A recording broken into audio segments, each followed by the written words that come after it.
สังฆังนะมามินะโมตัสสะภะคะวะโตอะระหะโตสัมมาสัมพุทธัสสะนะโมตัสสะภะคะวะโตอะระหะโตสัมมาสัมพุทธัสสะนะโมตัสสะภะคะวะโต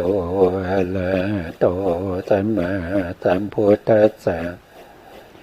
สัมมาสัมพุทธมาตุลังสัสสะธัมมกานุตมังอาภิวาติยาปาติสังอาภิธัมมัตตังกังตถาวุตตาภิธัมมัตตาจตุตาปรมัตตโตจิตตังเจตสิกังโลปัง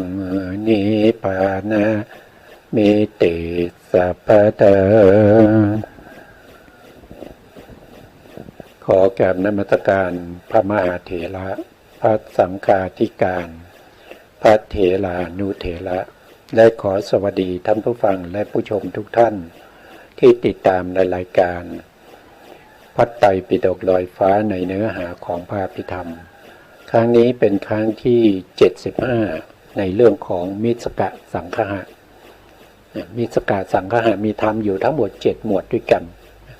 1ก็คือเหตุ2ก็คือฌานังคะ3ก็คือมรรคังคะ4อินทรีย์5พละ6อธิปดี7ก็คืออาหารเราศึกษาจบไปแล้วเราศึกษาจบไปแล้ววันนี้เราจะมาสรุปเราไปดูสไลด์กันสรุปมิสกะสังคหะตารางนี้เดี๋ยวอธิบายตารางก่อนตรงหัวตารางนะครับในแนวนอนเนี่ยก็จะเป็นหมวดธรรมนะหมวดธรรมที่1ก็คือเหตุเหตุมีอยู่6เหตุมีอยู่6ก็คืออกุศลเหตุมีอยู่3ก็คือโลภะโทสะโมหะแล้วก็ที่เป็นอภยากตะกับเป็นกุศลเหตุก็จะมีอยู่3ชื่อเหมือนกันนะครับก็เลยเรียก3ก็แล้วกันนะครับก็จะเป็นโลภะโทสะโมหะหมวดธรรมที่2ก็คือฌานังคะเนี่ยก็คือหมายถึงองค์ฌานแต่ในองค์ฌานในที่นี้เราไม่ได้มุ่งหมายเอาเฉพาะในส่วนที่เป็นอัปปนาฌานเราไม่ได้มุ่งหมายเอาเฉพาะในส่วนที่เป็นปฐมฌานทุติยฌานตติยฌานจตุทัชฌานหรือปัญจมฌานเท่านั้นเรามุ่งหมายเอาตั้งแต่คณิกะสมาธิเป็นต้นไปนะครับคณิกะสมาธิก็จะมีทั้งในส่วนที่เป็นโสภณจิตแล้วก็เป็นโสภณจิตด้วยนะเดี๋ยวเราจะสรุปดูหัวตารางก่อนนะครับหมวดที่3นะหมวดที่3ก็มรรคังคะมีอยู่ทั้งหมด12ก็คือมุ่งหมายตั้งแต่มรรคที่เป็นมิจฉามรรคไปด้วยนะครับมิจฉามรรคไปด้วยรวมกันก็จะมีอยู่12องค์นะครับที่เกิดร่วมกับอกุศลได้อยู่4องค์ในส่วนที่เป็นโสภณะก็จะมีอยู่8องค์รวมกันก็จะเป็น12ต่อไปนะครับต่อไปในส่วนที่เป็นอินทรีย์มีทั้งหมด22มีอยู่22ถ้าว่าโดยองค์ธรรมแล้วก็จะมีอยู่ทั้งหมด18เป็นรูปอินทรีย์อยู่มีรูปอินทรีย์อยู่อินทรีย์ว่าโดยองค์ธรรมมี16นะครับรูปอินทรีย์มีอยู่8นามอินทรีย์ก็มีอยู่8รายละเอียดเดี๋ยวจะดูต่อไปนะครับหมวดธรรมข้อที่5นะครับก็คือพละก็จะมี9ก็คือมีทั้งส่วนที่เป็นอกุศลแล้วก็เป็นโสภณะด้วยนะต่อไปหมวดธรรมที่6นะครับก็คืออธิปดีนะอธิปตินะครับก็จะมีอยู่4นะครับก็จะมี ฉันทาธิปตินะวิริยาธิปติจิตตาธิปติแล้วก็วีมังสาธิปตินะเดี๋ยวต่อไปหมวดธรรมข้อที่7นะเป็นหมวดธรรมสุดท้ายในมิสกสังฆะก็เรียกว่าเป็นอาหารอาหารมี4อาหารก็จะมีรูปอาหารกับนามอาหารรูปอาหารมี1นามอาหารก็จะมีอยู่3นะอันนี้เป็นหัวตารางนะตรงสีเหลืองตรงนี้หัวตารางนะแล้วก็ตรงแถวที่1ในแนวตั้งตรงนี้เราเรียกว่าเป็นองค์ธรรมนะเป็นองค์ธรรมนะครับเป็นองค์ธรรม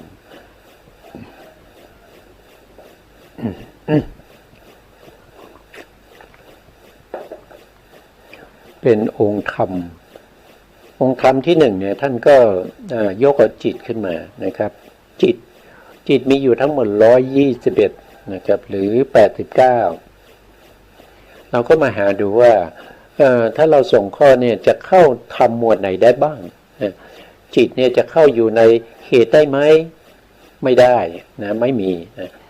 อยู่ในฌานังฆ่าได้ไหมไม่มีนะอยู่ในมรรคคังฆ่าใช่ไหมไม่มีนะครับจิตอยู่ในอินทรีย์22นะอินทรีย์22ก็เรียกว่าเป็นมนินทรีย์นะเป็นมนินทรีย์องค์ธรรมได้แก่จิตทั้งหมดมนินทรีย์121นะถ้าว่าโดยข้อธรรมในอินทรีย์ก็จะเป็นข้อที่9เป็นข้อที่9แล้วก็จิตในพละมีไหมนะพละไม่มีนะอธิปดีมีไหมจิตที่เป็นอธิปดีมีนะครับก็เรียกว่าจิตตาธิปตินะจิตตาธิปติอยู่ในข้อที่3ของอธิปดีอธิปดีมี4ข้อนะจิตตาธิปติอยู่ในข้อที่3แล้วก็จิตที่เป็นอธิปดีได้เนี่ยมีอยู่52เรียกว่าสาธิปตินะสาธิปตินะก็คือหมายถึงว่าจิตที่ทำหน้าที่ชวนะแล้วก็จะต้องประกอบด้วยเหตุ2เท่านั้นถ้าเป็นจิตที่ทำหน้าที่อย่างอื่นแล้วก็มีเหตุประกอบน้อยกว่า2มีเหตุ1หรือไม่มีเหตุไม่สามารถที่จะเป็นอธิปดีได้ถ้าว่าโดยพิสดารก็จะมีอยู่ทั้งหมด84นะมีอยู่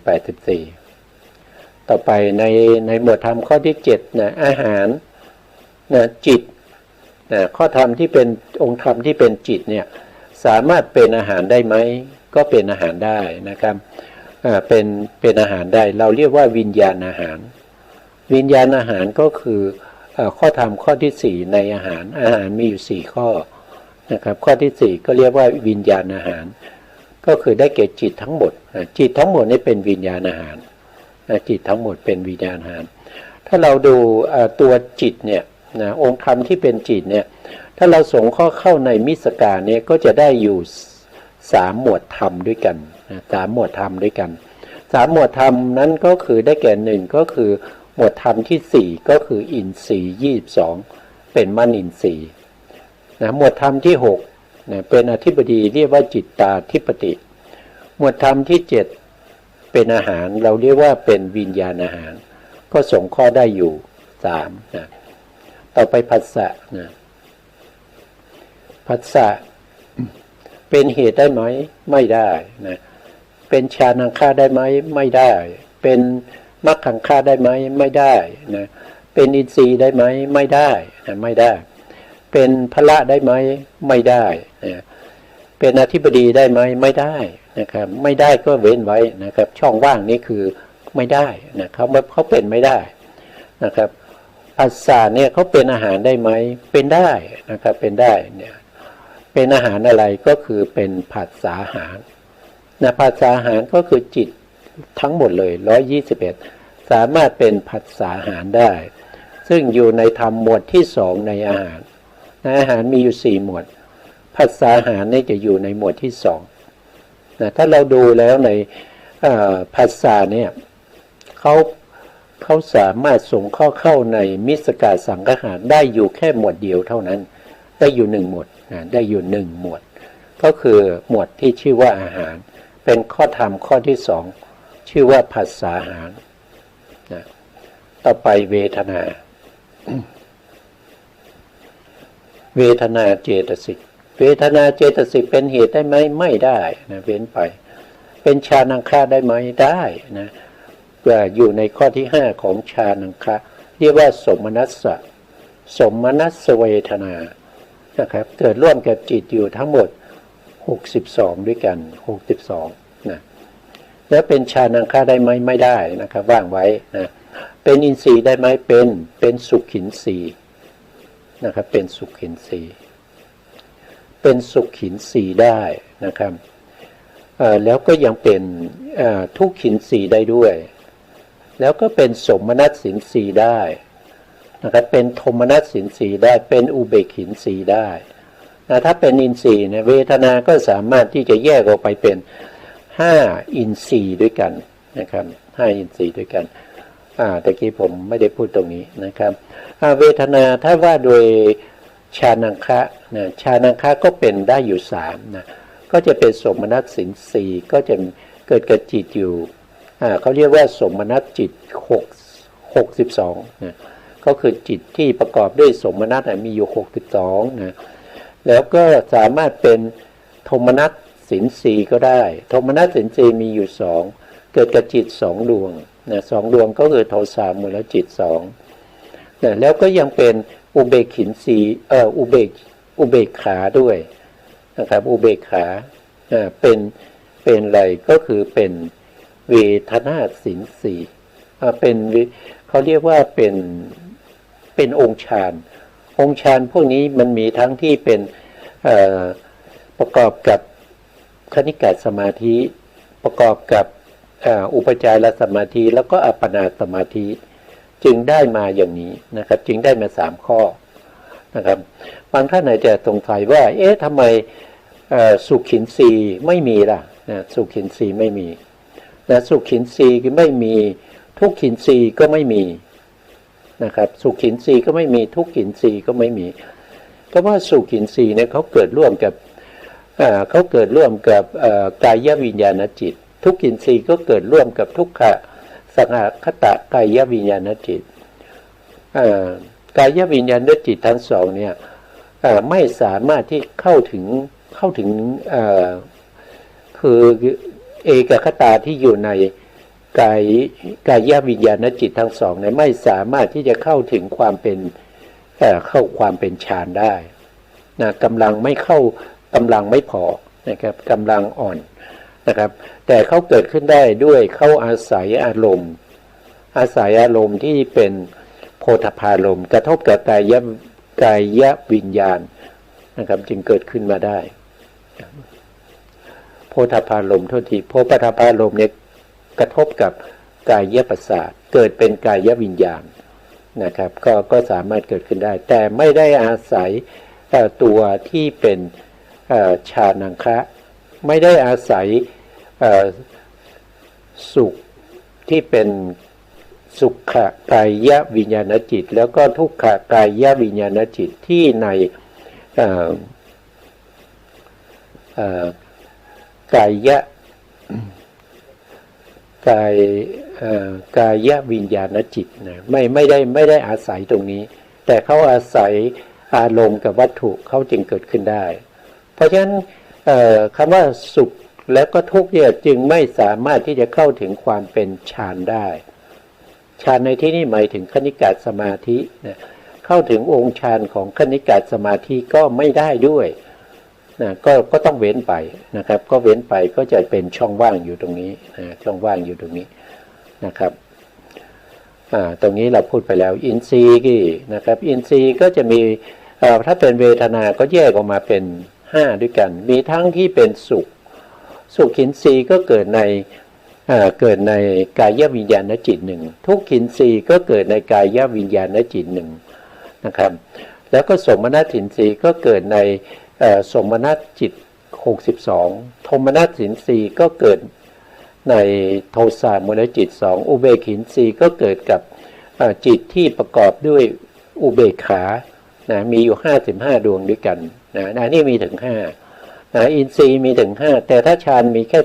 3นะมรรคไม่มีเลยนะมรรคไม่มีเลยเหตุก็ไม่มีเลยนะต่อไปก็เป็นพละนะพละ ที่เป็นเวทนาไม่มีเลยนะที่เป็นเวทนาไม่ว่าจะเป็นสุขินทรีย์นะทุกขินทรีย์สมนัตถินทรีย์โทมนัตถินทรีย์หรืออุเบกขินทรีย์ไม่มีเลยในพละนะต่อไปในอธิปดีก็ไม่มีเหมือนกันนะเวทนาสินทรีย์ไม่มีนะแล้วก็อาหารก็ไม่มีนะครับก็เว้นไปนะครับก็เว้นไปเราก็มาดูฐานนะครับว่าเวทนาเนี่ยในสงเคราะห์เข้าในหมวดธรรมในมิสกาแล้วได้เท่าไหร่นะครับเราก็ดูข้อที่หนึ่งเวทนาที่เป็นสมนัตนะสมนัตนะตรงนี้ท่านบอกว่า3นะก็จะเป็นน่าจะรวมกันนะจริงๆแล้วมีอยู่แค่2ทำไมตรงนี้เป็น3ตรงนี้ขอโทษทีนะครับตรงนี้ถ้าว่าโดยฐานเนี่ยเขามีแค่2ฐานนั้นก็คือฌานังคารแล้วก็อินทรีย์นะครับไม่ถึง3นะครับเพราะก็เขาแก้ตรงนี้ด้วยนะครับแล้วก็ตรงนี้ก็เช่นเดียวกันนะครับตรงนี้ก็เช่นเดียวกันเราก็แค่เป็น2เพราะว่าเขามีฐานแค่2ฐานนั้นก็คือฌานังคารแล้วก็ฌานังคารแล้วก็อินทรีย์นะครับเพราะฐานอื่นๆเนี่ยเขาไม่มีนะครับไม่มีนะข้างล่างนี้ถูกแล้วนะครับตรงนี้ก็เป็นตรงนี้เป็น1นะครับตรงนี้ถ้าว่าโดยทุกเนี่ยก็จะมีอยู่แค่1ฐานนะครับถ้าว่าโดยสมนัตจริงๆแล้วสมนัตตรงนี้ก็น่าจะเอาลงมาไว้ข้างล่างนะครับเท่าทีนะมันจะได้ตรงกันพอดีนะครับมันจะได้ตรงกันพอดีนะถ้างั้น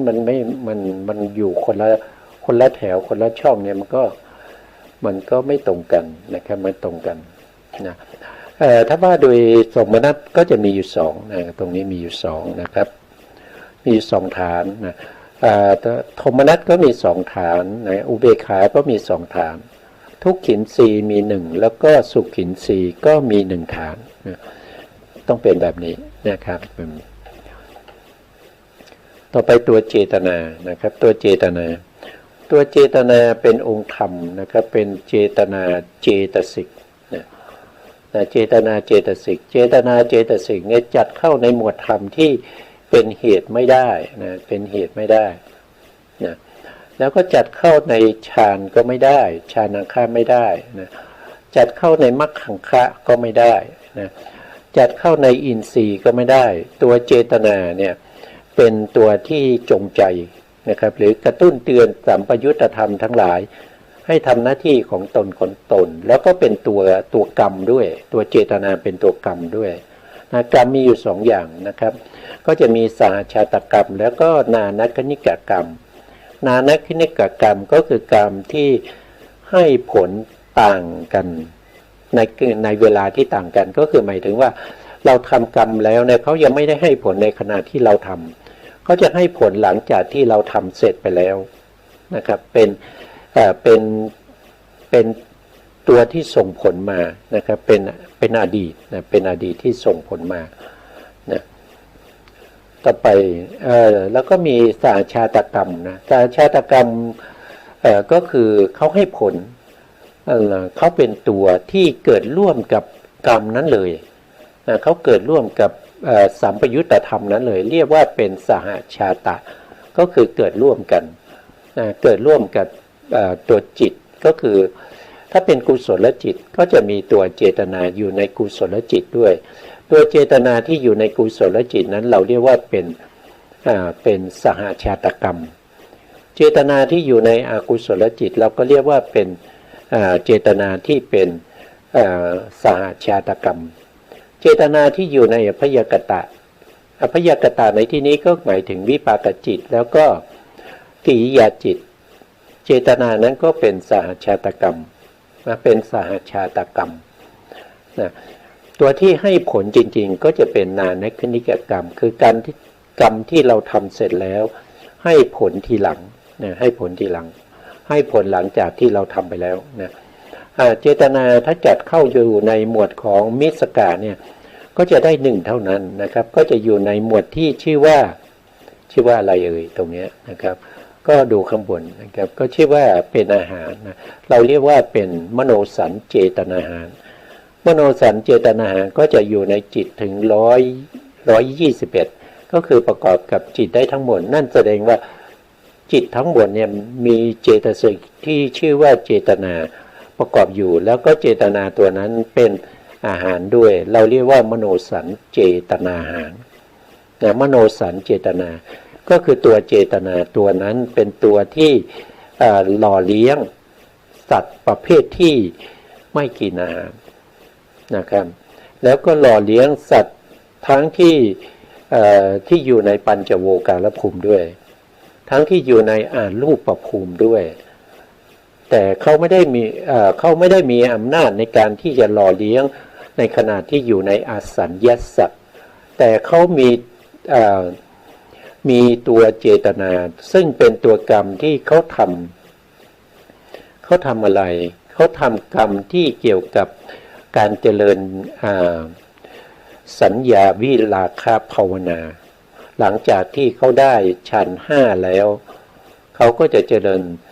สัญญาวิราคะภาวนาเมื่อเขาเจริญจนได้สัญญาสัญญาก็คือเขาเห็นว่านามธรรมเป็นตัวที่ส่งผลให้เขาต้องเวียนว่ายตายเป็นตัวที่เป็นทุกข์หมายถึงนามเป็นทุกข์เนี่ยเขาไม่ได้เห็นว่ารูปเป็นทุกข์เขาเห็นว่านามเป็นทุกข์การที่เราหิวอาหารก็เกิดจากนามความอยากการที่เราเจ็บไข้ได้ป่วยก็เป็นนามไปสวยอารมณ์ที่เป็นทุกขเวทนาอย่างเงี้ยนะเขาก็เลยพยายามที่จะละนาม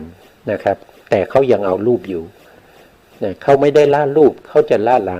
ะเฉพาะนามเขามองเห็นว่านามเป็นตัวแห่งความทุกข์เขาจึงพยายามที่จะทำสัญญาวิราคะภาวนาจนสำเร็จแล้วเขาก็ตายด้วยกรรมตัวนั้นด้วยเจตนาตัวนั้นที่เขาทำสัญญาวิราคะภาวนาก็เป็นตัวที่ส่งผลให้เขาไปเกิดในภพภูมิที่เป็นอสัญญาสัตตพรหมเกิดมามีแต่รูปไม่มีนามต้องเสวยความเขาเรียกว่าเสวยทุกข์ก็จริงๆมันก็เป็นทุกข์นะครับว่ารูปที่ไปเกิดในอสัญญาสัตตภูมินั้นก็เป็นทุกขสัตว์เหมือนกันนะครับชีวิตตานวัฏจักรลาภที่ไปเกิดครั้งแรกในอสัญญาสัตตภูมิแล้วก็ตั้งอยู่ด้วยอำนาจของกรรมนะอำนาจของกรรมในอดีตที่ส่งผลให้เขาต้องมีแต่รูปอย่างเดียวเกิดอยู่ในท่าไหนก็อยู่ในท่านั้นเช่นเกิดอยู่ในท่านอนเขาตายในท่านอนเขาก็ไปเกิดในท่านอนแล้วก็จะอยู่ในท่านอนอย่างนั้น500 มหากัปแต่ถ้าเขาตายในท่านั่งก็จะไปเกิดเป็นอสัญญาสัตตภูมิในท่านั้นท่านั่งนั้นนะครับอยู่500 มหากัปอย่างเนี้ยก็ถือว่าตัวที่ส่งผลไปตัวนั้นคือตัวกรรมตัวนั้นก็ยังเป็นอาหารไม่ได้เหมือนกันเรียกว่าเป็นมโนสัญเจตนาหารได้นะครับเพราะฉะนั้นสัตว์ทั้งหลายใน31ภูมิเนี่ยก็มีการที่ต้องเสวยอาหารตามสมควรแก่ภพภูมินั้นว่าภพภูมินั้นเขาเสวยอาหารแบบไหนนะครับก็เป็นไปตามนั้นนะอย่างเช่นมนุษย์เราก็ต้องเสวยอาหารที่เป็นกัปพลีกะอาหารที่เป็นคำนะครับกลืนกินเข้าไปนะครับแล้วก็ย่อยสลายเป็นสารอาหารเรียกว่าโอชาที่ไปหล่อเลี้ยงอาหารชรูปที่อยู่ในกะลามนั้นแล้วอาหารชรูปที่อยู่ในกะลามนั้นมีกำลังหล่อเลี้ยงรูปที่เกิดพร้อมกันกับตัวเองนะก็จะเป็นลักษณะแบบนี้นะครับอันนั้นก็คือรูปอาหารถามว่าอย่างมนุษย์เรากลืนกินอาหารเนี่ยเราอาศัยเฉพาะอาหารที่เป็นกัปพลีอาหารที่เรากลืนกินใช่ไหมมันไม่ใช่นะต้องอาศัยทั้งอาหารที่เป็นวิญญาณด้วยอาหารที่เป็นวิญญาณที่เป็นจิตที่เกิดสืบต่อกันไปเรื่อยๆเกิดขึ้นแล้วดับไปสืบต่อกันไปตลอดภพชาตินั้น ตัวจิตนั้นเราก็เรียกว่าเป็นอาหารเหมือนกัน ก็หล่อเลี้ยงมนุษย์ด้วยนะครับหล่อเลี้ยงมนุษย์ด้วยไม่ใช่เฉพาะรูปอย่างเดียวไม่ใช่เฉพาะรูปอาหารอย่างเดียวนะเราอยู่ได้ก็เพราะว่ามันมีทั้งรูปอาหารแล้วก็นามอาหารใช่ไหมครับในภพภูมิที่เป็นมนุษย์เป็นเดรัจฉานเป็นเปรตเป็นอสุรกายนะหรือว่าเป็นเทวดาทั้ง6ชั้นเลยนะครับบางพูดถึงตรงนี้บางท่านสงสัยว่าแล้วเทวดาเขาทานอะไรเขาทานอาหารเป็นคำอย่างเรานี้หรือไม่ใช่นะเทวดาเนี่ยเขาทานอาหารเดือนหนึ่งบางภพภูมิก็เดือนละครั้งบางภพภูมิก็2 เดือนครั้งนะครับบางภพภูมิเนี่ยเขานึกถึงอาหารก็ถือว่าเขาสำเร็จกิจในการ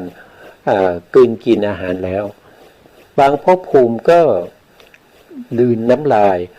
นะดื่มนะหรือกลืนน้ำลายตัวเองนั่นก็สำเร็จความเป็นกัปพลีกาลาหารแล้วก็ขึ้นอยู่กับภพภูมินั้นว่าเขากลืนกินอาหารหรือว่าเขาทานอาหารแบบไหนอย่างไรนะครับขึ้นอยู่กับภพภูมิอีกทีหนึ่งนะอย่างเช่นภพภูมิที่เขาเป็นพรหมเนี่ยเขาก็ไม่ได้ทานอาหารที่เป็นกัปพลีกาลาหารเขาไม่ต้องกลืนกินอาหารเขาไม่ต้องนึกถึงอาหารแต่เขาก็อยู่ได้ก็เพราะว่าเขาอาศัยนามอาหารไม่ว่าจะเป็นผัสสะอาหารวิญญาณอาหารแล้วก็มโนสัญเจตนาอาหารก็เป็นตัวที่ดำรงชีวิตให้เขาอยู่ได้ในภพภูมิที่เขาเกิดนั้นตามสมควรแก่อายุที่อยู่ในภพภูมิเหล่านั้นอันนี้ก็เป็นเรื่องของอาหารก็เป็นจริงๆอาหารนี่มีความสำคัญนะครับในเรื่องของสัมมาทิฏฐิสูตรเนี่ยท่านก็ได้กล่าวถึงเรื่องของอาหารเอาไว้ด้วยนะครับไม่ใช่ว่าอาหารนี่ไม่มีความสำคัญนะครับในเรื่องของสัมมาทิฏฐิเนี่ยมันก็จะมีเรื่องอาหารประกอบอยู่ด้วยนะถ้าใครไม่รู้เรื่องอาหารก็ไม่สามารถที่จะเข้าถึงสัมมาทิฏฐิได้นะครับเรื่องอาหารนี่ก็เป็นเรื่องสำคัญนะครับเพราะฉะนั้นก็ในธรรมที่พระพุทธองค์ได้แสดงไว้ในธรรมที่ควรรู้ยิ่งนะครับก็มีอาหารด้วยนะอาหารหนึ่งก็คือสัตว์ทั้งหลายดำรงอยู่ได้ด้วยอาหารนะครับในตรงที่พระสารีบุตรท่านได้รวบรวมคำสั่งสอนของพระพุทธเจ้าไว้ในปฏิสัมภิธามรรคนะครับก็ไปดูศึกษาเพิ่มเติมได้อยู่ในขุตกานิกายปฏิสัมภิธามรรคในเรื่องของอาหารซึ่งเป็นธรรมหมวดที่ควรรู้ยิ่งนะครับธรรมที่ควรรู้ยิ่งนะนี่สำคัญนะอาหารนะจะว่าไม่สำคัญไม่ได้นะครับอาหารมีทั้งนามและรูปนะครับเราก็พบแล้ว3นะครับเป็นนามอาหารก็จะมีวิญญาณอาหารมีผัสสะอาหารแล้วก็มีมโนสัญเจตนาอาหารมโนสัญเจตนาองค์ธรรมได้แก่ตัวเจตนาเจตสิกนะตัวเจตนาเจตสิกถ้าเราจัดอยู่ในมิสกาสังคหารในธรรม6หมวดแล้วเขาได้อยู่หมวดเดียวนั่นก็คือได้อยู่ในหมวดที่เป็นหมวดที่7เป็นอาหารหมวดที่ชื่อว่าอาหารนะครับอยู่ในหมวดที่7นะเพราะฉะนั้นก็ได้หมวดเดียวนะครับตรงนี้ก็เป็นหมวดเดียวต่อไปนะครับก็คือเอกคตาเจตสิกเอกคตาเจตสิกก็คือสภาวะธรรมที่ตั้งมั่นอยู่ในอารมณ์เดียวนะครับมั่นคงไม่หวั่นไหวในอารมณ์นั้นนะเขาก็ขึ้นถ้าเป็นพวกที่เป็นฌานนะครับถ้าสามารถที่จะได้ปฐมฌานเนี่ยนะครับก็จะมีอยู่ทั้งหมด25อารมณ์แต่ถ้าว่าโดยคณิกะสมาธิก็มีมากมายนะคณิกะสมาธิมีมากมายนะครับแต่ถ้าเป็นอุปจารสมาธิเนี่ยก็จะมีอยู่ทั้งหมด40อย่างด้วยกันอารมณ์มีอยู่40อย่างแต่ถ้าเป็นอัปปนาปฐมฌานได้25อารมณ์ถ้าเป็นทุติยฌานจนถึงจตุตฌานก็จะมีอยู่ 14 อารมณ์มีอยู่14 อารมณ์ถ้าขึ้นปัญจมฌานก็จะเหลืออยู่12 อารมณ์จะเป็นอะไรบ้างนั้นเราก็คงจะได้ศึกษาในเรื่องของสมถะสมถกรรมฐานในชั้นต่อไปนะเอกคตาเจตสิกนะครับเป็นองค์ธรรมสงเคราะห์เข้าในมิสกะในหมวดที่หนึ่งชื่อว่าเหตุได้ไหมไม่ได้นะเว้นไปนะในธรรมหมวดที่สองชื่อว่าฌานอังคาได้ไหมก็ตอบว่าได้นะครับแล้วมีเท่าไหร่ก็ตอบว่ามีอยู่111นะ111เว้นไป10นะเว้นไป10นั่นก็คือเว้นเอกคตาที่ประกอบอยู่ในทวิปัญจวิญญาณจิต10นะครับเว้นออกไปเพราะว่าทวิเป็นปัญจวิญญาณจิต10เนี่ยไม่สามารถเข้าถึงความเป็นฌานังคาได้หมายถึงตัวเอกคตานะครับไม่สามารถเข้าถึงฌานังคาได้นะครับแต่เขาเกิดขึ้นได้ด้วยอารมณ์กับวัตถุไม่ต้องอาศัยองค์ฌานอะไรนะครับเขาก็สามารถเกิดได้นะต่อไปนะครับเข้าถึงความเป็นมรรคขังคะได้ไหมก็ตอบว่าได้นะครับเอกคตาเจตสิกสามารถเข้าถึงมรรคขังคะในมรรคข้อที่8เรียกว่าสัมมาสมาธิสัมมาสมาธิก็คือเอกคตาเจตสิกที่ประกอบอยู่ในจิตที่เป็นโสภณะ91ดวงนะโสภณะจิต91ดวงนะโสภณะจิต91ก็คือเว้นอะไรเว้นอโสภณจิตไป30อโสภณจิต30ก็ได้แก่อกุศลจิต12แล้วก็อเหตุกจิต18รวมกันก็จะเป็น30เรียกว่าเป็นอโสภณจิตส่วนที่เป็นโสภณจิตก็ที่นอกเหนือจากนั้นนะครับก็จะมีอยู่91ดวงด้วยกันนะแล้วก็เอกคตา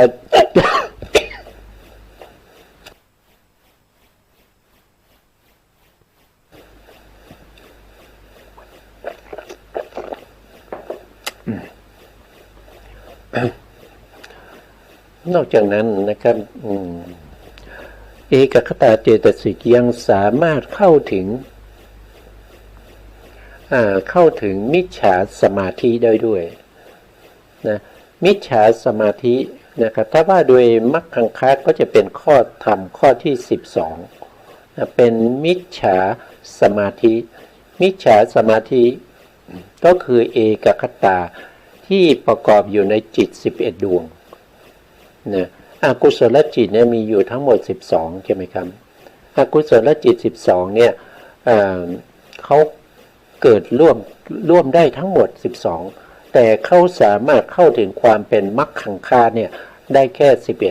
11ดวงที่เข้าไม่ได้นั่นไม่สามารถเข้าถึงความเป็นมรรคขังคะได้นั่นก็คือวิจิกิจฉา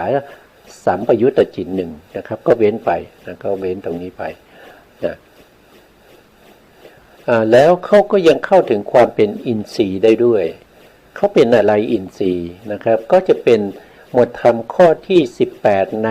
อินทรีย์22ชื่อว่าสมาธินทรีย์เขาเข้าถึงความเป็นอินทรีย์ได้ชื่อว่าสมาธินทรีย์เกิดกับจิตอยู่72นะ72ดวงด้วยกันเขาเว้นอะไรไปก็เว้นจิตประเภทที่เป็นวิริยะจิต16แล้วก็วิจิกิจฉาจิตอีกหนึ่งนะครับเว้นไป17ดวงก็จะเหลืออยู่72นะอันนี้สามารถจะเข้าถึงความเป็นสมาธิสีได้นะแล้วเอกคตาเจตสิกนะครับก็ยังสามารถเข้าถึงความเป็นสมาธิพละได้ด้วยสมาธิพละก็จะเกิดอยู่ในจิต104ดวง104ดวงเว้นอะไรก็เว้นวิริยะจิต16แล้วก็วิจิกิจฉาจิตอีกหนึ่งนะอันนี้ว่าโดยพิสดารนะครับก็จะมีอยู่ทั้งหมด104นะครับแต่ถ้าว่าโดยย่อก็จะมี72นะแล้วเอกคตาเจตสิกจะเข้าถึงความเป็นอธิปดีได้ไหมไม่ได้นะครับไม่ได้ไม่มีนะครับไม่มีเป็นอธิปดีไม่ได้เป็นอาหารได้ไหมเอกคตาเจตสิกเป็นอาหารได้ไหมไม่ได้นะครับไม่ได้ทีนี้เราก็มาดูว่า เอ่อเอกคตาเจตสิกเนี่ยสามารถที่จะอยู่ในฐานในมิสกาเนี่ยได้กี่ฐานนะครับก็จะมีหนึ่งก็คือฐานที่เป็นฌานังคะฐานที่สองก็คือมัคคังคะฐานที่สามก็คืออินทรีย์ฐานที่สี่ก็คือได้แก่พละรวมแล้วก็จะได้สี่ฐานนะได้สี่หมวดนั่นเองนะแล้วก็จะมีที่เป็นมิจฉามรรคหนึ่งนะครับมิจฉามรรคเนี่ยจะเกิดในมัคคังคะนะเกิดในมัคคังคะในฌานังคะไม่มีนะในอินทรีย์ก็ไม่มีในพละก็ไม่มีแต่อยู่ในฐานที่เป็นมัคคังคะนะครับก็คือมิจฉา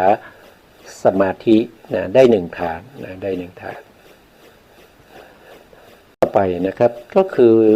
ชีวิตตินทรีย์ชีวิตตินทรีย์เป็นนามเป็นเจตสิกนะชีวิตตินทรีย์เจตสิกแล้วก็ชีวิตตรูปนะสองไม่ว่าจะเป็นนามหรือเป็นชีวิตก็ตามนะครับก็เรียกว่าเป็นชีวิตตินทรีย์นะชีวิตตินทรีย์เนี่ยทั้งเจตสิกและทั้งรูปเนี่ย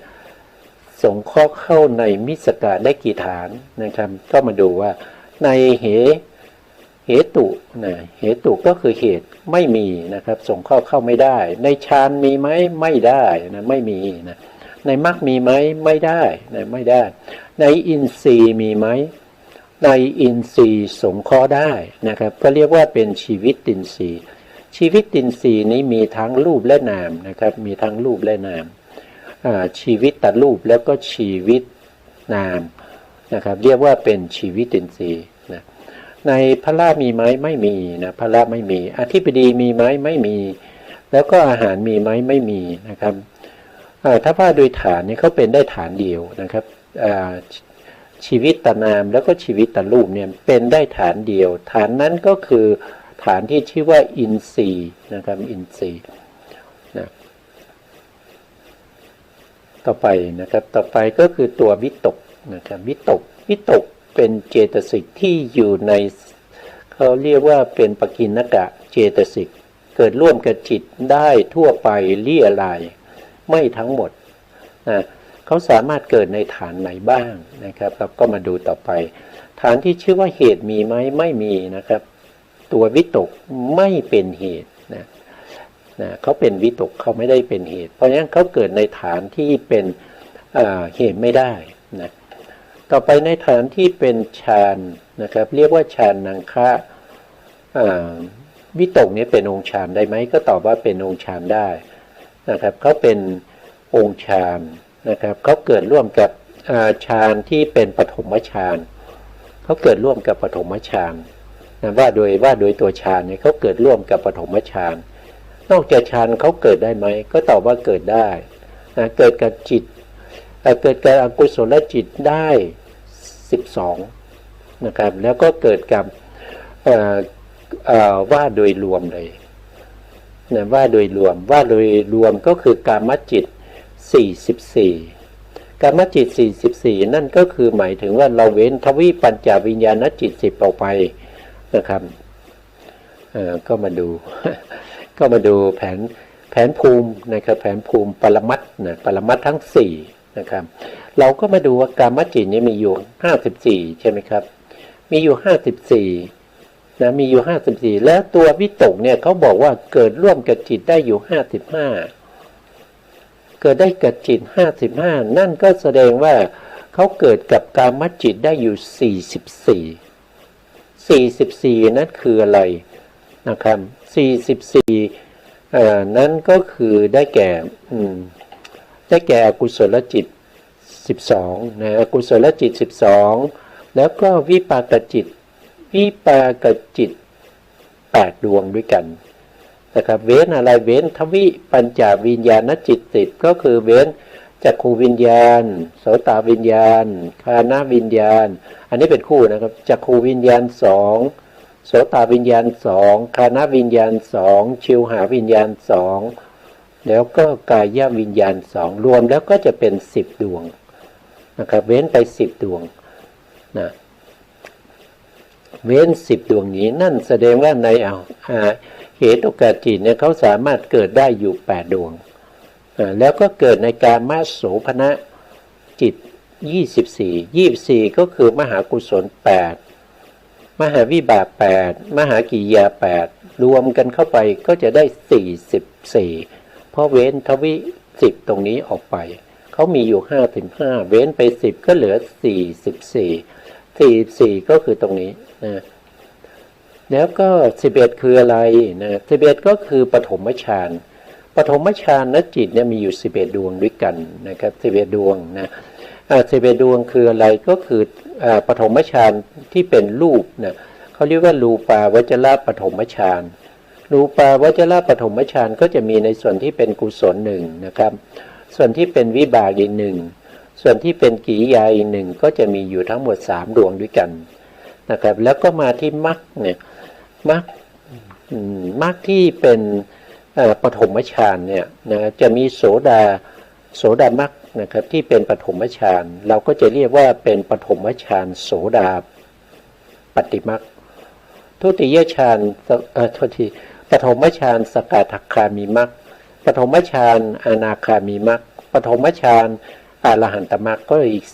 4กับ3ตรงนี้ก็เป็น7แล้วก็บวกกับตรงนี้อีกตรงนี้คือผลจิตผลจิตที่เป็นปฐมฌานนะครับก็คือปฐมฌานโสดาปัตติผลปฐมฌานสกทาคามิผลปฐมฌานอนาคามิผลปฐมฌานอรหันตผลบวกเข้าไปอีก4ก็จะได้11ดวงจิตพวกนี้เราเรียกว่าเป็นฌานจิตนะในส่วนที่เป็นรูปาวจรจิตนี่เขาเรียกว่าโลกียฌานนะตรงนี้โลกียฌานส่วนตรงที่เป็นมรรคจิตแล้วก็ผลจิตเราก็จะเรียกว่าเป็นโลกุตตรฌานรวมแล้วก็จะมีอยู่11นะรวมแล้วมี11นะต่อไปวิตกยังเป็นในส่วนที่เป็นมรรคขังคาได้ไหมก็ตอบว่าได้นะครับก็จะมี2อย่างนะครับเป็นทั้งที่สัมมาประกอบกับจิตที่เป็นโสภณะแล้วก็ประกอบกับจิตที่เป็นอโสภณะได้ด้วยถ้าประกอบกับจิตที่เป็นโสภณะก็เรียกว่าสัมมาสังกัปปะสัมมาสังกัปปะก็คือการเขาเรียกว่าการตึกนะครับการตึกอยู่ในกุศลสังกัปปะ3นะกุศลสังกัปปะ3ก็จะมี1ก็คือตึกอยู่ในเรื่องของเนคขมมะนะครับเนคขมมะก็คือความหลีกออกจากกามทั้งหลายนะครับเนคขมมะนะอันที่2ก็คือพยาปาทะอันนี้ก็พยายามที่จะ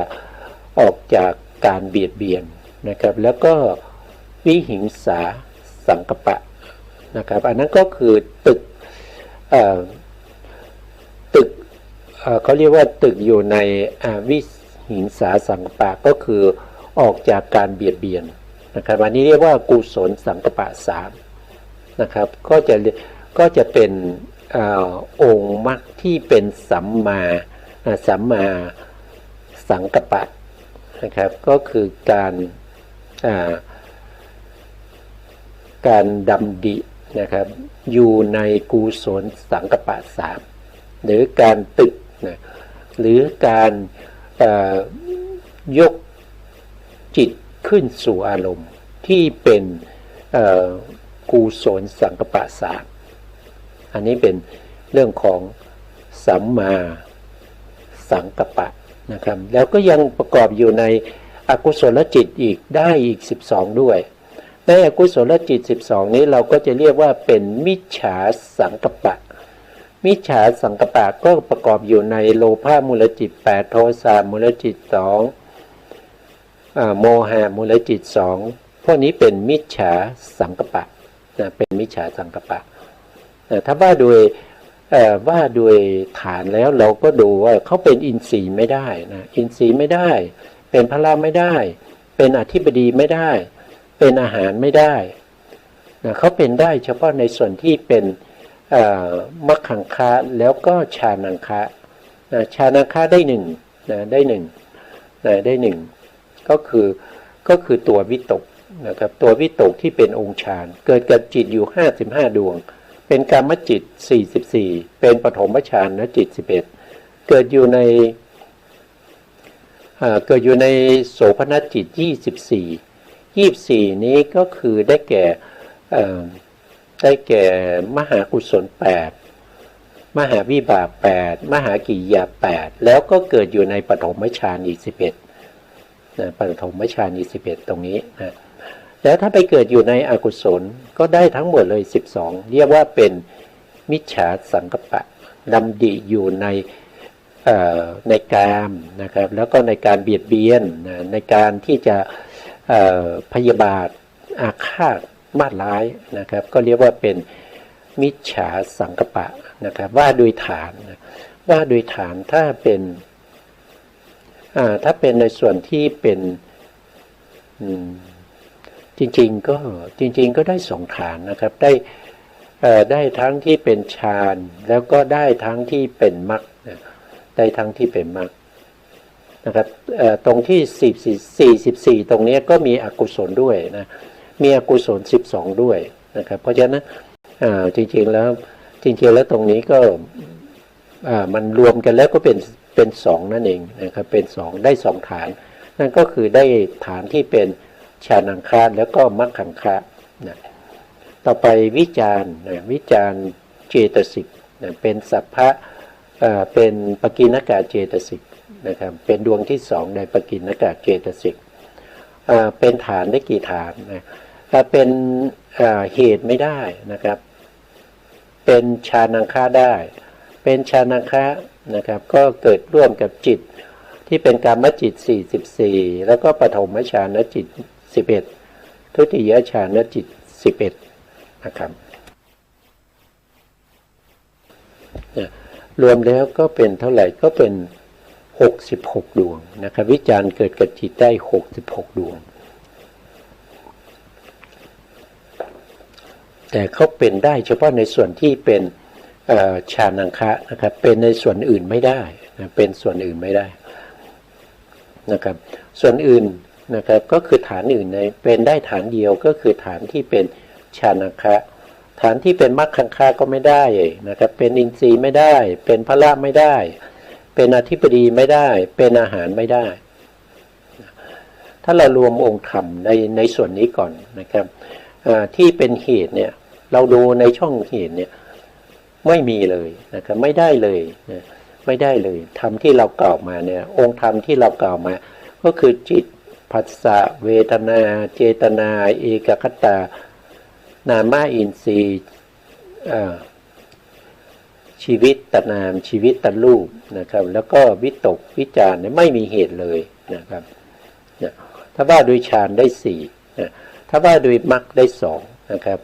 ก็เป็นอะไรเป็นสมาธินะเป็นสมาธิก็เรียกว่าสัมมาสมาธินะแล้วก็เป็นวิตกก็เรียกว่าเป็นสัมมาสังกัปปะถ้าเป็นประเภทที่เป็นอกุศลก็เรียกว่ามิจฉาสมาธิมิจฉาสังกัปปะก็ได้อยู่2นะถ้าว่าโดยอินทรีย์ได้เท่าไหร่นะทำไมตรงนี้อินทรีย์ก็จะมี1ใช่ไหมครับว่าโดยองค์ธรรมนะตรงนี้รวมองค์ธรรมนะครับเพราะฉะนั้นรวมองค์ธรรมเนี่ยก็คือหมายถึงว่า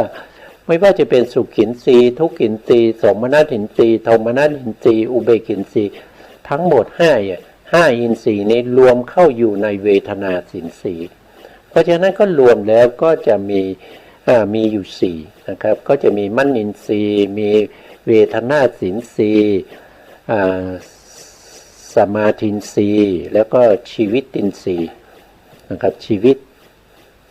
ตินทรีย์นะชีวิตตินทรีย์นะก็จะมีอยู่4นะครับรวมแล้วมี4นะพละมี1ก็คือสมาธิพละอธิปดีมี1ก็คือจิตตาธิปติอาหารมีอยู่3นะก็คือได้แก่วิญญาณอาหารภาษาอาหารมโนสารเจตนาอาหารได้3นะไปดูในสไลด์ต่อไปนะ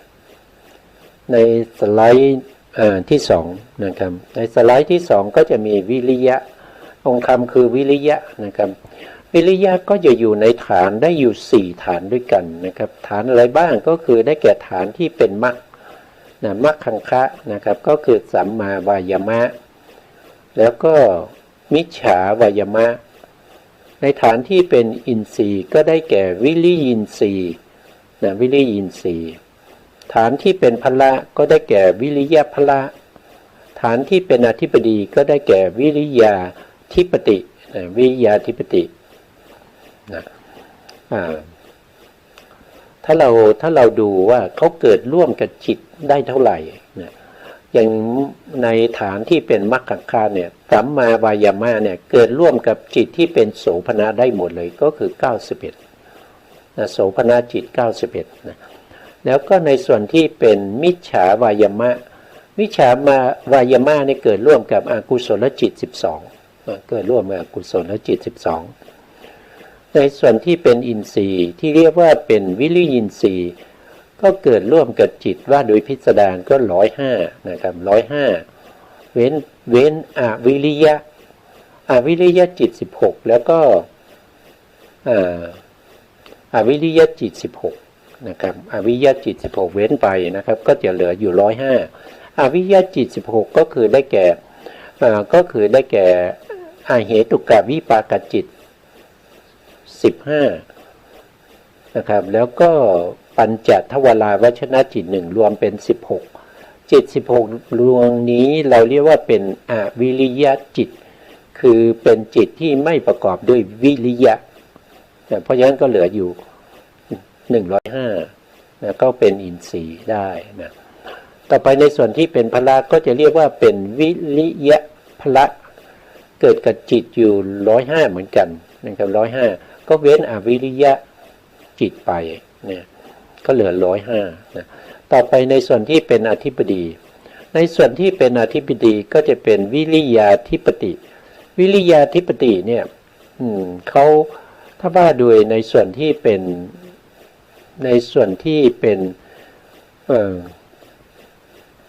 ในส่วนที่เป็นกามนะที่เป็นกามก็คือโลกิยจิตก็จะมีอยู่18นะมีอยู่18แต่ถ้าเรารวมไปจนถึงมรรคจิตนะก็จะมีอยู่34นะมีอยู่34แต่ถ้ารวมหมดแล้วก็จะเป็น66นะ66คือวิริยะเจตสิกที่ประกอบกับจิตที่มีเหตุ2แล้วก็ทำหน้าที่ชวนะเท่านั้นเพราะเขาเป็นอธิปดีเพราะฉะนั้นเขาจึงได้จำนวนน้อยนะครับมี18แล้วก็34แล้วก็66นะครับ18ก็เป็นส่วนที่เราเรียกว่าเป็นกามนะเป็นกามก็เรียกว่าเป็นทั้งที่เป็นอกุศลแล้วก็เป็นกุศลที่เป็นกามนะครับแล้วก็มาในส่วนที่เป็นทั้งที่เป็นฌานและจิตแล้วก็ทั้งที่เป็นมรรคจิตก็จะได้ทั้งหมดอยู่รวมทั้งที่เป็นกามด้วยก็จะได้ทั้งหมด30ได้36นี้ก็เป็นส่วนที่เป็นก็36ก็ต้องบวกเข้าไปอีกก็ต้องเป็น47นะต้องเป็น47เพราะว่าต้องเอาในส่วนที่เป็นอกุศลนี่มีอยู่ทั้งหมด10ดวงด้วยกันนะครับบวกเข้าไปที่34ก็เป็น4ก็เป็น